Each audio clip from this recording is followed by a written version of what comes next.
Thank you, Mr. James. Our next witness is Mr. James Burg, owner of James Burg Trucking. Mr. Burg grew his business from a one-truck operation. He began at the age of 19 to a fleet of over 75 trucks and operating primarily throughout the Midwest.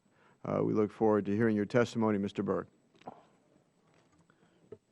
Thank you, Chairman Kaufman. Ranking Member Altmeyer, members of the subcommittee, thank you for holding today's hearing. My name is Jim Burg, and I'm the president of James Burg Trucking Company, a small business located near Detroit. I started my company in 1984 with one truck at the age of 19. We now employ 75 trucks and employ over 85 people. I personally hold a commercial driver's license and have driven over 1.3 million miles. I'm testifying today on behalf of the American Trucking Associations. The proposed hours of service changes, if finalized, would have a profoundly negative impact on small businesses, would restrict productivity, and would result in greater congestion and increased emissions. These impacts are significant since there are more than 500,000 trucking companies in the United States, and according to FMCSA, 99% of these companies are small businesses. The proposed changes come at a time when the pool of qualified drivers has shrunk. Last year, I increased driver compensation by 6% just to attract and retain qualified drivers. If the proposed rules are finalized, I will need to add more trucks and drivers and their corresponding expenses simply to counter the loss in productivity.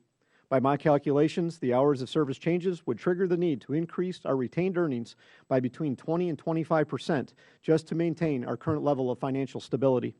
At some point, companies like mine will need to pass these costs on to consumers, which, as we all know, fuels inflation and reduces global competitiveness.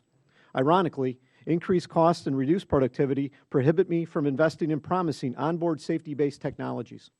Regrettably, my current business strategy must be to hoard cash and delay expansion until the economic and regulatory uncertainties are diminished. With respect to the proposed hours of service regulations, my strong belief is that the agency should abandon its proposal and retain the current HOS regulations. This belief is founded upon the following points. 1. The safety record of the trucking industry has been improved dramatically while operating under the current rules. Since 2003, when the basic framework for the current hours of service regulations was published, the numbers of truck-related injuries and fatalities have both dropped by more than 30% to their lowest levels in recorded history. The proposed changes, number 2, the proposed changes would cause enormous productivity losses. FMCSA previously estimated that changes like the ones proposed would cost society over $2 billion annually. These losses would disproportionately impact small businesses. 3, the proposed changes would have virtually no benefit in terms of reducing fatigue-related truck crashes.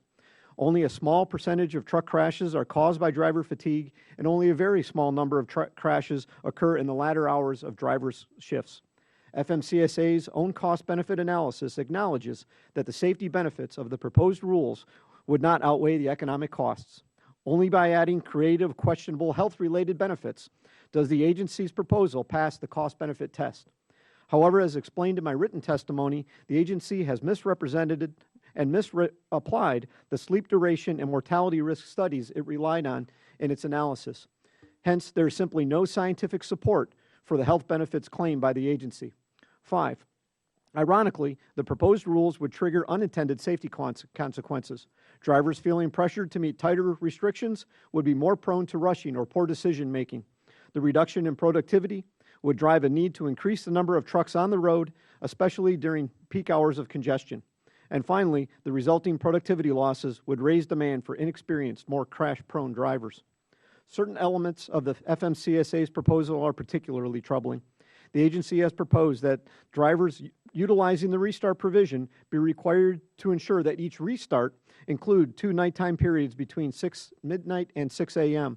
As a result, drivers using this provision would enter the traffic flow at approximately the same time, further exacerbating rush hour congestion and the corresponding consequences. FMCSA's proposal to eliminate the 11th hour of driving simply reflects a lack of understanding over how the 11th hour is used. Even though the 11th hour is not used extensively, eliminating it would not only impact the trips where it is used, but those trips where it might be used. In short, eliminating the 11th hour would only serve to render certain routes impractical or would pressure drivers to make runs in tighter time constraints.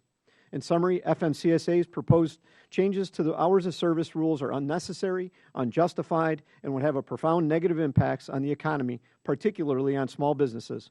I speak on behalf of the American Trucking Associations, companies just like mine, and the 99% of the trucking industry's over 500,000 motor carriers, which are classified as small businesses. In our view, the only rational and reasonable course of action for the FMCSA is to abandon this proposal, retain the current hours of service regulations, and spend its resources better enforcing the current rules. Before closing, I want to thank Chairman Graves and Congressman Bill Schuster for their leadership on this critical issue. I want to thank all of you who joined them in writing Transportation Secretary LaHood to urge him to keep the current hours of service rules in place.